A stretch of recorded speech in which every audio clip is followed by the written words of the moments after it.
다 함께 요한복음 13장 34절로 35절 11월의 말씀을 암송하시면서 하나님 앞에 예배자로 나아가시겠습니다. 새 계명을 너희에게 주노니 서로 사랑하라. 내가 너희를 사랑한 것 같이 너희도 서로 사랑하라. 너희가 서로 사랑하면 이로써 모든 사람이 너희가 내 제자인 줄 알리라. 아멘. 찬송가 204장, 통일 찬송가 379장, 주의 말씀 듣고서 준행하는 자는 잘 믿음의 집을 짓겠다는 다짐을 가지고 함께 찬양하시겠습니다.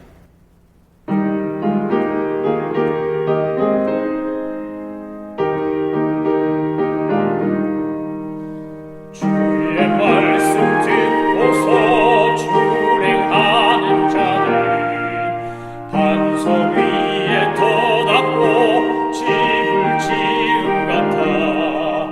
비가 오고 물나며 바람 부딪혀도 반석 위에 세운 집 무너지지 않네.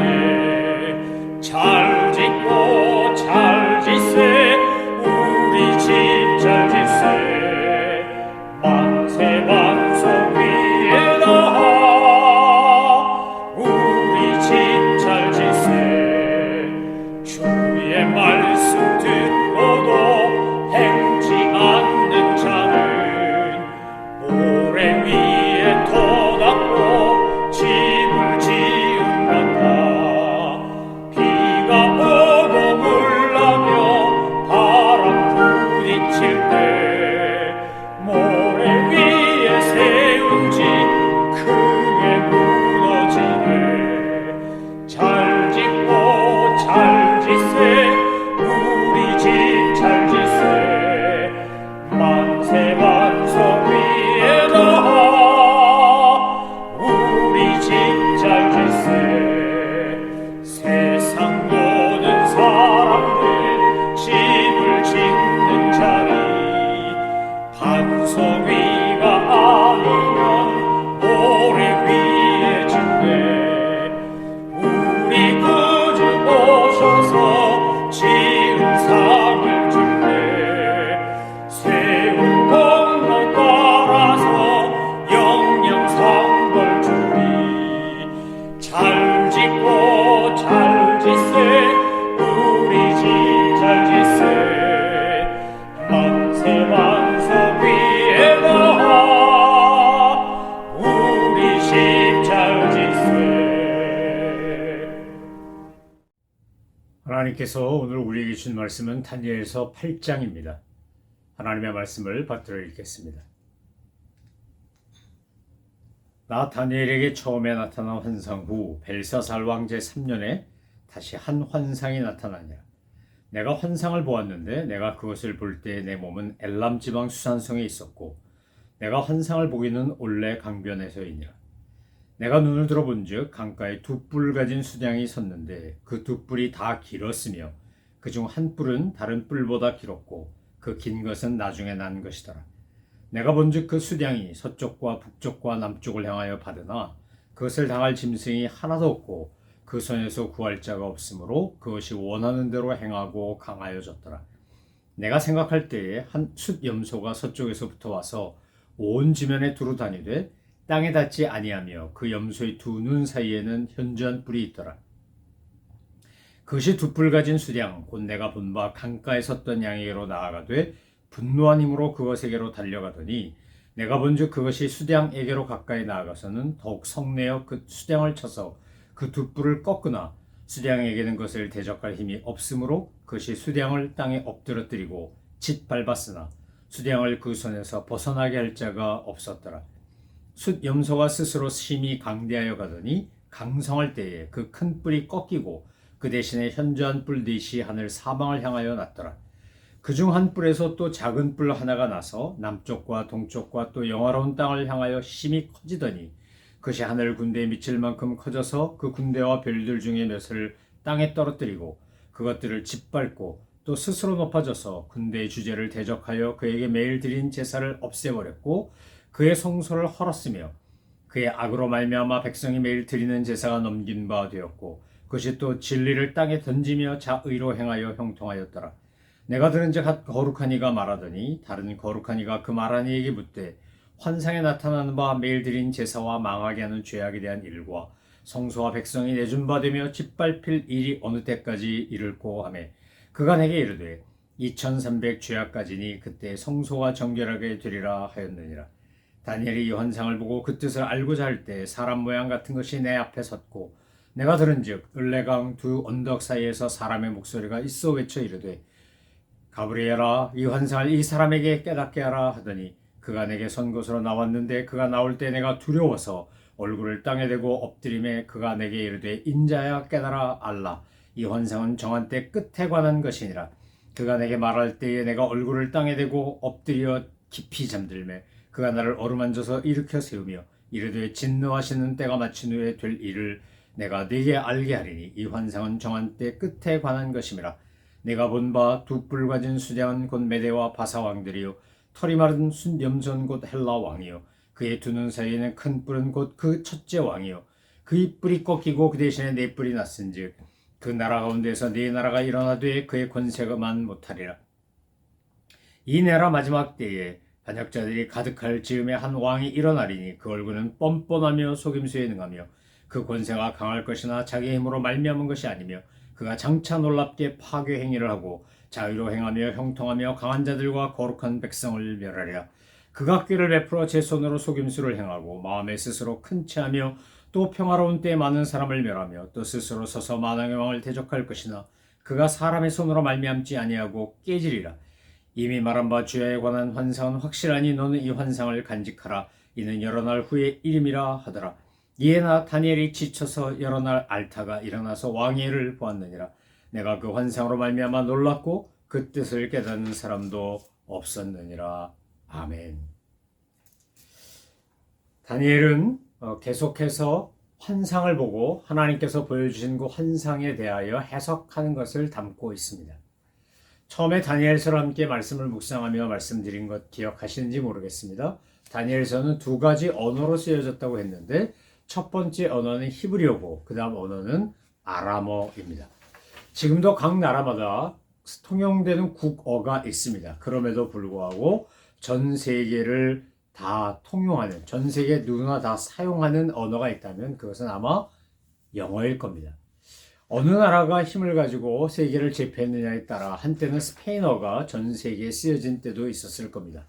막강한 스페인 왕국이 소위 무적함대를 앞세워서 그렇게 전 세계를 지배하고 또 그 뒤를 네덜란드가 그 다음에 영국이 그렇게 세계를 제패했기 때문에 결국 영국과 프랑스가 힘을 겨루다가 프랑스가 영국에 지고 영국이 전 세계를 제패하면서 대영제국이라고 하는 이름으로 해가 지지 않는 나라란 호칭을 들으며 세계를 제패하지 않았습니까? 그래서 전 세계 가장 널리 쓰여진 언어가 영어가 됐다라고 할 수 있습니다. 지금은 전 세계에서 가장 강력한 패권 국가인 미국이 쓰는 언어가 영어이다 보니까 이제 전 세계인들도 다 영어를 배우는 그런 시대가 된 것입니다. 그렇다면 다니엘서에 나오는 이 히브리어와 함께 아람어는 뭐냐? 그 당시 중동 지방에서 가장 널리 쓰이던 언어가 아람어였고 이 아람어는 예수님 당시에 예수님도 사용하신 것으로 전해지고 있습니다. 그래서 2장부터 7장까지의 내용은 아람어로 기록되어 있습니다. 이것은 그 당시 메데 바사 왕국, 그 이전에 바벨론 왕국, 그 후에 헬라 왕국, 더 나아가서는 로마 제국에 이르기까지 당시 중동의 패권을 쥐고 있었던 나라들이 널리 통용되던 공용어였기 때문입니다. 그런데 이제 8장에 들어오면 이 아람어가 아닌 히브리어로 이 환상이 기록되어 나옵니다. 왜 그랬을까요? 이 아람어로 썼을 때와 히브리어로 써서 전달할 때는 전달 대상이, 말씀을 듣는 대상이 달라졌기 때문입니다. 2장부터 7장까지의 내용은 그 당시에 중동을 중심으로 세계 정세가 어떻게 돌아가고 역사가 어떻게 변할 것인가에 대한 내용을 담고 있었다고 한다면 8장에 나오는 이 내용, 이 8장부터 다시 히브리어로 쓰여진 이유는 이것이 이스라엘 민족에게 주는 중요한 메시지이기 때문입니다. 그러니까 공용어격인 아람어로 쓰지 않고 히브리 사람들이 쓰는, 유대인들이 쓰는 히브리어로 쓰여진 것입니다. 그래서 8장에 나오는 환상은 7장에 나오는 환상이나 2장에 나오는 환상과 달리 포커스가 초점이 유대인들에게 맞춰져 있다고 하면 과언이 아닐 겁니다. 자, 양과 염소 그리고 작은 뿔에 관한 이상, 환상을 지금 다니엘이 보고 있는데 여기에 이미 8장에 설명이 잘 나와 있습니다. 자, 뿔이 난 염소, 양 뭐라고 되어 있습니까? 이 두 뿔 가진 순양은 곧 메세와 바사 왕들이고 털이 맞은 숫 염소는 헬라 왕 알렉산더를 말하고 그의 두 눈 사이는 큰 뿔은 곧 그 첫째 왕이라는 겁니다. 알렉산더가 젊은 나이 요조를 하고 난 다음에 그의 장군이었던 네 사람이 네 왕국을 세우고 결국 그 왕국을 지배하면서 헬라 제국은 갈라지게 됩니다. 하지만 헬라 문화, 알렉산더가 퍼뜨렸던 헬라 문화는 여전히 살아있었고 지금도 우리에게 고대 그리스 로마 신화라는 이름으로도 전달되고 수많은 영화, 문학작품 이런 걸 통해서 우리에게 지금도 헬라 문화는 서양 문화의 한 축을 이루고 있는 겁니다. 자, 그래서 이 헬라 문화 속에서 네 나라가 존재했지만 오늘 특별히 알렉산더의 영도 아래 메데와 바사 왕국을 무너뜨리고 지금의 페르시아를 무너뜨리고 강력하게 세워졌던 헬라 제국은 알렉산더의 죽음과 함께 무너졌지만 그러나 그의 장군들이 네 나라를 나눠서 다스리면서 헬라 제국은 비록 나뉘었으나 헬라 문화로 통일되어 있었습니다. 그 중에 하나인 헬로키드 왕조에서 안티오쿠스 에피파누스라고 하는 안티오쿠스 4세 에피파나스라고 하는 8번째 왕이 등장합니다. 그리고 그가 오늘 본문에 나오는 자 영화로운 땅, 거룩한 땅 이렇게 다니엘서 8장에 기록되어 있는 예루살렘을 침공하고 그곳에 하나님의 성전을 무너뜨리고 이스라엘을 헬라 문화권에 강제로 편입시키는 일을 하게 됩니다. 아폴로니우스라는 장군을 앞세워서 이제 2만 명의 군대가 예루살렘 성전을 공략하고 무너뜨려서 자기들의 수중에 넣고 하나님을 섬기던 자리, 여호와 하나님을 섬기던 자리에 제우스 신상을 세우고 그리고 유대인들이 가장 끔찍하게 여기는 돼지를 그곳에 갖다 바치면서 이른바 그리스 신들을 저 올림푸스 산에 있다고 하는 그 다신을 섬기도록 그 중에서도 주신격인 제우스를 섬기도록 그렇게 강요한 겁니다. 여러분 우리나라도 역사 속에서 수많은 전란을 겪었지만 우리가 3대 대첩이라고 부르는 게 있습니다. 을지문덕 장군의 살수대첩, 또 고려시대 때는 강감찬 장군의 귀주대첩, 조선 때는 이순신 장군의 한산도 대첩 이렇게 해서 이것을 전쟁사에서 한국 전쟁사에 가장 성공적으로 외적을 물리친 3대 대첩이라고 말합니다. 우리는 그렇게 대첩이라 그래서 기억하지만 유대인들은 어떡하냐 이것을 자기들의 절기로 바꾸어 국경일처럼 만들어가지고 이것을 지킵니다. 이 안티오쿠스 4세 에피파네스의 침공과 예루살렘 성전의 붕괴와 그리고 성경도 읽지 못하고 제사도 드리지 못하고 그리고 제우스를 섬기게 하고 돼지를 바치고 하는 이런 끔찍한 정말 유대인들이 생각할 때 저주에 가까운 일을 겪어나고 난 다음에 그 다음에 하나님께서 어떻게 하셨냐 이 안티오쿠스 에피파네스가 갑자기 죽습니다. 오늘 본문에 보면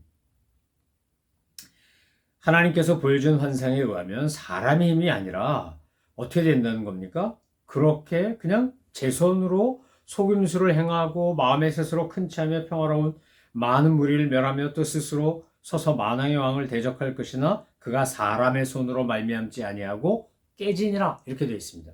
갑자기 죽습니다. 그때 이 안티오쿠스 에피파네스 4세에 대항하여 이른바 거룩한 전쟁을 하던 것이 마카비 사람들이었습니다. 이 마카비 왕조라고도 부르는데 이 에피파네스가 죽고 난 다음에 그 다음에 유다 마카비가 저항했던 그들이 너무나 기뻐하면서 이제 성전을 회복하고 예배를 드리고 하면서 그들이 이것을 기념하기 위해 지키는 절기가 수전절 하누카라고 하는 겁니다. 유태인들이 많이 사는 동네를 가면 크리스마스 임박하여 이제 막 불을 밝히고 이렇게 환한 빛의 축제를 하는데 이것은 예수님이 오신 크리스마스를 환영하는 게 아니라 그 옛날 이스라엘에서 안티오쿠스 4세 에피파네스가 성전을 정복하고 막 무너뜨리고 제우스 신전을 세우고 돼지로 제물을 드리고 했던 그것을 물리친 그래서 성전을 되찾은 그때를 기뻐해서 촛불을 밝히며 하나님 앞에 예배하는 자기들 나름대로 유대인의 절기가 바로 하누카 수전절인 겁니다. 우리 역사도 참 고난과 역경이 많았고 그것을 극복하면서 지금까지 왔지만 아마 세상에서 가장 많은 고난을 겪고 그 고난 속에서도 꿋꿋하게 자기들을 잃어버리지 않고 나라까지 세운 민족은 아마 유대인이 처음이자 마지막이었는지 모르겠습니다. 저렇게 팔레스타인과 오랫동안 전쟁을 하고 아랍과 막 전쟁하고 이러면서도 지금 유대인들이 이스라엘이라는 나라를 세우고 그것을 지켜나가는 것을 보면 경이롭다고 할 정도로 저들의 대단한 민족적 자부심과 헌신과 노력을 인정하지 않을 수 없습니다. 그런데 그들은 어떻게 그게 가능했냐? 그들의 역사 속에서 어떤 사건이 생기면 이것을 자기들은 절기로 바꿉니다. 일종의 축제로 바꿉니다. 출애굽하여 가나안을 향해 오던 그때 하나님께서 장자의 생명을 뺏어갔던 끔찍한 10번째 재앙을 경험하고 출애굽에서 노예에서 풀려나 가나안을 향해 오던 자유인이 되었기 때문에 생긴 것이 패스오버, 소위 유월절 아닙니까? 또 하만이 간교한 계략을 써서 유대인들을 다 죽이려고 했는데 하나님께서 에스더를 통해 모르드게를 통해 놀라운 일을 행하시고 도리어 하만이 나무에 달리고 이스라엘 백성들이 구원을 받아서 생긴 절기가 부림절인 겁니다. 안티오쿠스 4세 에피파네스의 공격과 성전 훼손과 또 우상 숭배와 이런 것들을 물리치고 만든 절기가 수전절 하누카인 겁니다.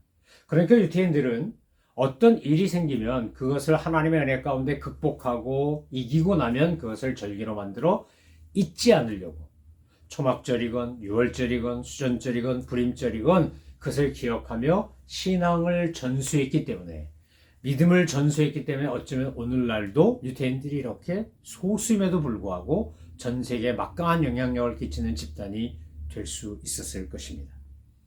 오늘 8장을 묵상하면서 저와 여러분이 우리가 되새기고 깨닫고 정말 실천해야 될 메시지는 무엇입니까? 하나님께서 8장을 통해서 이야기합니다. 숫양도 숫염소도 다 꺾인다는 겁니다. 여러분, 다니엘서를 통해서 우리에게 끊임없이 하나님이 말씀하시는 것 중에 하나가 교만한 자는 반드시 망한다는 겁니다. 교만한 국가 반드시 망한다는 거예요. 하나님 앞에 겸손하지 않고 하나님을 영광 돌리지 않으면 그 강력한 바벨론을 세우고 엄청난 힘을 과시하던 느부갓네살도 그야말로 미친 사람처럼 치매에 걸려서 7년 동안 짐승처럼 살지 않았습니까? 하나님께서 행하신 놀라운 일들, 자기가 꾼 꿈이 뭔지, 그 꿈의 해석이 뭔지도 모를 때 하나님이 다니엘을 통하여 그렇게 꿈의 내용이 뭐고 그 의미가 뭔지까지 해석해 주어서 하나님을 영화롭게 하고 찬양하고 경배하던 느부갓네살이 교만해지니까 자기 왕국을 돌아보니까 그 당시 바벨론은 세계 최고의 도시였고 지금은 사라졌지만 공중 정원도 있었다 그러고 테라스식 정원도 있었다 그러고 어마어마한 도시국가였습니다. 아니 제국의 수도였습니다. 그런데 그걸 보다가 느부갓네살이 교만해졌을 때 그는 결국 7년 동안 그렇게 미친 사람처럼 살지 않았습니까? 벨사살 왕도 마찬가지였고 그 후에 고레스가 이 메데 바사 왕국 다리오 고리스 이렇게 연결하는 이 나라도 마찬가지입니다. 알렉산더도 마찬가지입니다. 나중에 로마 제국도 마찬가지고 대영 제국도 마찬가지고 지금 미국도 마찬가지일 거라고 우리는 충분히 예상할 수 있습니다. 하나님 앞에서 겸손하지 않으면 교만하면 어느 나라, 어느 민족, 어느 집단이든지 반드시 망합니다. 그러니까 다니엘서 8장이 우리에게 전하는 첫 번째 메시지는 뭡니까? 겸손하라는 겁니다. 하나님 앞에서 겸손하라. 안티오쿠스 에피파네스도 교만해서 자기를 높이다가 그는 그냥 그렇게 죽습니다. 헤롯도 나중에 헤롯 대왕이라 불리는 사람과 그의 자손들도 교만하게 굴다가 죽습니다. 하나님께서 반드시 교만한 자를 심판하시고 겸손한 자를 높이시기 때문입니다. 두 번째 다니엘서 8장이 우리에게 전해주는 1장부터 8장까지 반복하여 나오는 중요한 메시지가 뭡니까? 하나님의 역사, 하나님의 뜻, 하나님의 섭리, 하나님의 예언은 반드시 성취된다는 겁니다. 오늘 26절에 8장 26절에 하나님께서 하나님의 종을 통해 다니엘에게 뭐라고 말씀하십니까? 이미 말한 바 주야에 대한 환상은 확실하니 너는 그 환상을 간직하라. 이는 여러 날 후에 이름이니라 하니라. 다니엘은 지금 바벨론의 포로로 끌려가서 지금 외국에 살고 있지만 자기의 고향인 이스라엘, 저 예루살렘, 유다 지방을 바라보며 이것이 언젠가 이루어질 환상을 자기가 보고 그것을 기억하라고 하는 하나님의 말씀 앞에 그것을 기록하고 전한 것입니다. 그러나 다니엘은 어떻습니까? 오늘 27절에 보니까 나 다니엘이 지쳐서 여러 날 앓다가 일어나서 왕의 일을 보았느니라. 자기가 본 환상이 너무나 가슴 아프고 놀랍고 하나님의 전이 무너지고 정말로 모든 것이 엉망진창이 되고 하나님의 영광을 가리우고 그리고 아무것도 선민으로서 남아나는 게 없는 그런 끔찍한 저주를 그런 예언을 지금 자기가 환상을 본 것 아닙니까? 그리고 충격을 받은 겁니다. 당대에 일어난 게 아닙니다. 다니엘이 직접 경험한 것도 아닙니다.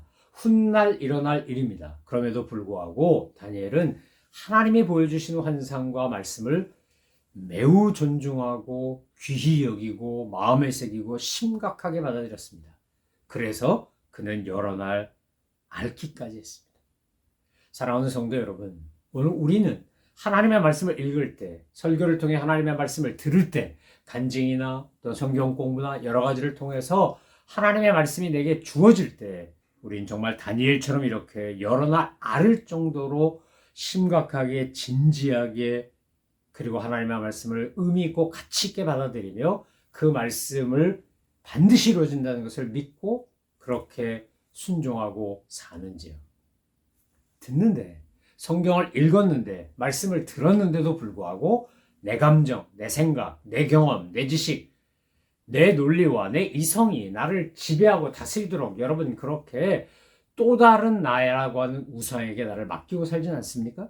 여러분 모든 인간은 저 에덴 동산에서 아담과 하와가 선악과를 따먹을 때부터 아니 그 이전에 사탄이 된 그 루시퍼가 하나님과 같아지려고 할 때부터 끊임없이 우리 안에는 자기를 높이고 교만해지려고 하는 아주 사탄이 좋아하고 사탄적인 것들이 이미 내 안에 내재되어 있다는 겁니다. 사도 바울은 그래서 고백하기를 나는 날마다 죽노라고 했습니다. 난 날마다 나를 쳐서 복종시킨다.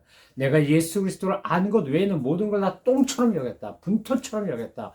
이렇게 고백합니다. 사랑하는 성도 여러분, 교만이 여러분을 찾아오거든 주님의 이름으로 쫓아내버리고 예수님이 십자가를 지시기까지 하나님의 뜻에 순종하고 겸손하신 것처럼 겸손을 훈련하고 겸손에 이르기를 연습하는 저와 여러분 되기를 소망하며 축원합니다.